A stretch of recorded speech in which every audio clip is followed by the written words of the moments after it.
Здравейте! Как сте? Всичко наред ли е при вас? Днеска ще поговорим за манипулации. Какво е манипулация? Някой манипулира ли ни? Какво точно е манипулация?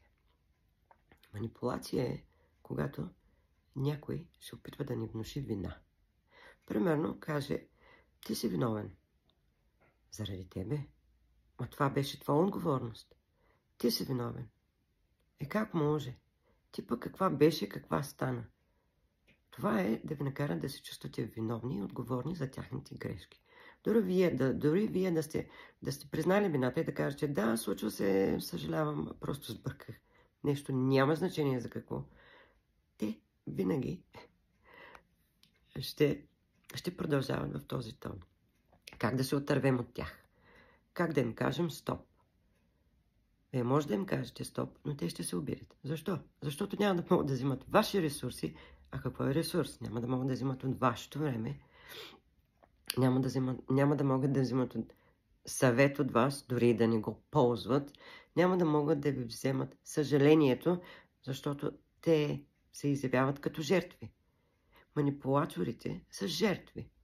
Те се изявяват като такива. Те не са такива, но на тях им харесва да бъдат в ролята на жертви.